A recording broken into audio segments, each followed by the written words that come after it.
Hi விவோஸ், எல்லோருக்கும் வணக்கம். இன்னைக்கு அழகே அழகு நாடகத்தில் எல்லாரும் சேர்ந்து வெளியில் போகலான்னு பிளான் பண்ணுறாங்க. பிளான் பண்ணும்போது எந்த இடம் போகலான்னா தீம் பார்க்கு போகலாம் அப்படின்னு சொல்லிட்டு அவங்க சூஸ் பண்ணுறாங்க. அப்போது என்ன பண்ணுறாரு பாக்கியராஜோடைய அப்பாவும் அம்மாவும், நான் எங்களால் எங்கே இருந்துங்க நாங்கள் நடக்க முடியாது, உட்கார முடியாது, அதனால் எங்களால் வர முடியலங்க, வேண்டாங்க, இன்னைக்கு போக வேண்டாம் அப்படின்னு சொல்கிறாங்க. உடனே கோமதி என்ன சொல்கிறாங்கன்னா, அப்போ உங்களால் முடியலன்னா நீங்கள் மட்டும் வீட்டில் இருந்துக்கிறீங்களா, நாங்கள் போயிட்டு வரோம் அப்படின்றாங்க. உடனே என்ன சொல்கிறாங்க, பாக்கியராஜுடைய அம்மா இல்லை போனாக்கா எல்லாரும் போனோம் அப்படின்றாங்க. அதை தாங்க நானும் சொல்கிறேன், போனால் எல்லாரும் போனோம், ஆனால் உங்களால் முடியலன்றீங்களே, நீங்கள் வயசாயிடுச்சு, என்ன பண்ணுறது, நடக்க முடியல உங்களால், அதனால் வீட்டில் இருங்கன்றேன் அப்படின்றாங்க. வயசாயிடுச்சு என்னவோ இதை ஒத்துக்க மாட்டேன்றாங்கங்க பாக்கியராஜ் அம்மாவும் அப்பாவும். இல்லை இல்லை நாங்களே வரோம், அங்கே ஓரமாக உட்காந்துக்கிறோம் அப்படின்னு சொல்கிறாங்க. அதுக்கப்புறம் என்ன சொல்கிறாங்க பாக்கியராஜோடைய அம்மானா, அவங்க மருமகளை பார்த்து, மலரே அப்போது சாப்பாடெல்லாம் கட்டிக்கோ, காலையில் எப்படியா இருந்தாலும் டிஃபன் சாப்பிட்டு போயிடுவோம், மதியானத்துக்கு லெமன் சாப்பாடோ இல்லை புளி சாப்பாடோ கலந்து கட்டிக்கோ அப்படின்னு சொல்கிறாங்க. உடனே கோமதி சொல்கிறாங்க, ஏங்க பாவம் அந்த பொண்ணு நேற்று விருந்துக்கு சமைச்சுது, திருப்பியும் நாளைக்கு சமைக்கணும்னா எப்போ பாரு அந்த பொண்ணு சமையல் கட்டிலேயே இருந்தா இந்த சாப்பாடுங்களை கட்டிக்கிட்டு பாத்திரத்துங்களை தூக்கிக்கிட்டு போகிறதுக்கு கஷ்டமாக இருக்கும், சமைச்சு எடுத்துகிட்டு போகிறதுக்கும் லேட்டாக ஆகும், அதனால் நம்ம வெளியில் சாப்பிட்டுக்கலாம் அப்படின்னு சொல்கிறாங்க கோமதி அம்மா. அப்போ உடனே லக்ஷ்மி அம்மா சொல்கிறாங்க, வெளியிலாம் வேண்டாம், வயிறு கெட்டு போயிடும், இதில் என்ன இருக்குது, லெமன் சாப்பாடு தானே அவள் கட்ட போகிறா, அதனால் மலரு நீ சாப்பாடு கட்டிடுன்றாங்க. பாக்கியராஜ் என்ன சொல்கிறாருன்னா, அம்மா நம்ம வெளியிலேயே சாப்பிட்டுக்கலாமா, நான் இன்னைக்கு ஒரு நாள் அப்படின்றாங்க. சரின்ட்டு கிளம்புறாங்கங்க. அதுக்கப்புறம் வெளியில் அன்றைய நைட்டு உட்காந்து பேசிகிட்டு இருக்காங்க. யாருன்னா அழகு மலர், மதி, மீனா, இவங்கெல்லாம் உட்காந்து பேசிகிட்டு இருக்காங்க. அப்போ அழகு மலருடைய கதையை அவங்க சொல்கிறாங்க, லவ் கதையை. அப்போது கொடைக்கானல் போனது ராஜிக்கு தெரியும், ஆனால் இருந்தாலும் மீனா கிளறி விடுறாங்க எப்படி லவ் பண்ணாங்கன்னு. அவங்க கதையை சொல்லிட்டு இருக்கும்போது சுரேஷ் டியூட்டிலேருந்து வராரு. வா சுரேஷ், இவ்வளோ சீக்கிரம் வந்துட்டியா, வா நீயும் உக்காரு, பாரு அண்ணி அவங்க லவ் கதையை சொல்கிறாங்க அப்படின்னு சொல்கிறாங்க. அதுக்கு சுரேஷ் சொல்கிறாரு, எனக்கு தான் ஏற்கனவே தெரிஞ்ச விஷயமாச்சே அப்படின்னு சொல்லிட்டு இவர் என்ன பண்ணுறாருன்னா உள்ளே போகிறாரு. அண்ணி கொஞ்சம் நீங்கள் லேட்டாக ஸ்டார்ட் பண்ணுங்க அப்படின்ட்டு. அப்போது உடனே இருங்க இருங்க சுரேஷ், நான் உங்களுக்கு சாப்பாடு போட்டு வரேன்னு அழகு மலர் எழுந்துக்கிறாங்க.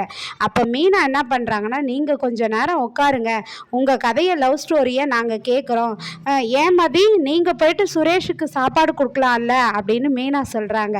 உடனே இல்லை மதி அப்படியே கம்முன்னு யோசிக்கிறாங்க. ஐயோ மதி வேண்டாம் நானே போகிறேன் அப்படின்னு மலர் சொல்கிறாங்க. மீனா இல்லை நீங்கள் இருங்க மதி, ப்ளீஸ் மதி, உங்கள் லவ் ஸ்டோரியை நாங்கள் கேட்டுக்கிறோம், நீ போய் சுரேஷுக்கு சாப்பாடு கூட அப்படின்னு சொல்லிடுறாங்க மீனா. மதியும் எழுந்து போகிறாங்க, நானே கொடுக்குறேன் அப்படின்னு சொல்லிட்டு. இல்லை அப்போது மலர் என்ன சொல்கிறாங்கன்னா, பாவம் மதி சின்ன பொண்ணு, சப்பாத்திலாம் சுடணும், அவளுக்கு சுட தெரியாது அப்படின்னு சொல்லிட்டு சொல்கிறாங்க. அப்போ மீனா சொல்கிறாங்க, ஏங்க அதெல்லாம் எனக்கு தெரியும் அண்ணி, நான் எதுக்கு அனுப்பிச்சேன்னா மதி எப்போ பாரு நம்ம கூடவே இருக்கா, அவள் எப்போ தான் சுரேஷ்கிட்ட பேசுவா, புதுசாக கல்யாணம் ஆகியிருக்காங்க, அவங்கள இப்படி அப்படின்னு நம்ம அனுப்பிச்சா தானே அவங்களும் கொஞ்சம் தனியாக பேசிப்பாங்க, அவங்களும் கொஞ்சம் சேர்ந்து வாழ ஆசை வரும், அதனால தான் அண்ணி நான் அனுப்பிச்சேன் அப்படின்றாங்க மீனா. உடனே மலர் இல்லை, ஐயோ இது எனக்கு சுத்தமாக ஞாபகமே இல்லையே, ஆமாம் இல்லை அப்படின்றாங்க, இதை நான் நினைக்கவே இல்லையேன்னு.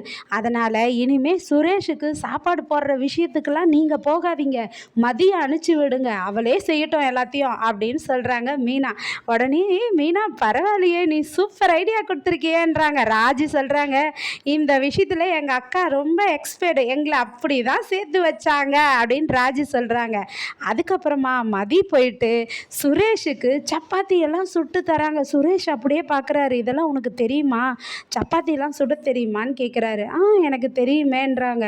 அப்புறம் வச்சு கொடுக்குறாங்க, சாப்பிட்றாரு. அவர் நின்றுக்கிட்டே மதியை பார்த்துட்டு சாப்பிட்டுட்ருக்காரு.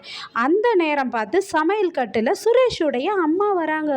டே என்னடா இது அப்படின்ட்டு, ஐயோயோயோயோ கண்கொள்ளா காட்சியாக இருக்கே, இதை என்னாலேயே நம்ப முடியலடா, பரவாயில்லையே, இப்படி தான் இருக்கணும், பொண்ணுன்னா புருஷன் வேலையை விட்டு வந்தால் அவனுக்கு சாப்பாடு போடணும், அவன் சாப்பிட்டு முடிக்கிற வரையும் பக்கத்துலேயே உக்காந்துட்ருக்கணும், காலையில் ஆஃபீஸ்க்கு போகும்போது அவனுக்கு சாப்பாடு கொடுத்து அனுப்பணும், எனக்கு என்னன்னு ரூமில் போயெல்லாம் படுத்துக்கக்கூடாது அப்படின்றாங்க. உங்களுக்கு என்ன வேணும் அப்படின்னு சொல்லி கேட்குறாங்க மதி. சுடுதண்ணி வேணுமான்றாங்க. நானே வச்சு தரேன் அப்படின்னு சொல்லிட்டு மதி வச்சு கொடுக்குறாங்க. வச்சு கொடுத்துட்ட பிறகு அப்புறம் என்ன பண்ணுறாங்கன்னா, மதி வந்து சாப்பாடை கொடுத்துட்டு நான் வரேன் இந்தாங்க அப்படின்னு சொல்லிட்டு போயிடுறாங்க.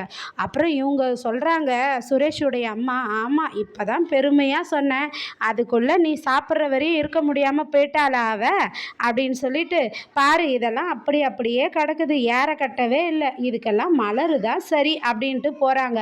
உடனே அதுக்கப்புறம் மதி வந்து எல்லாத்தையும் ஏற கட்டுறாங்க. சுரேஷ் கேட்குறாரு, அம்மா சொன்னது காதில் விழுந்ததா அப்படின்னு கேட்குறாரு. என்ன சொன்னாங்க அப்படின்றாங்க.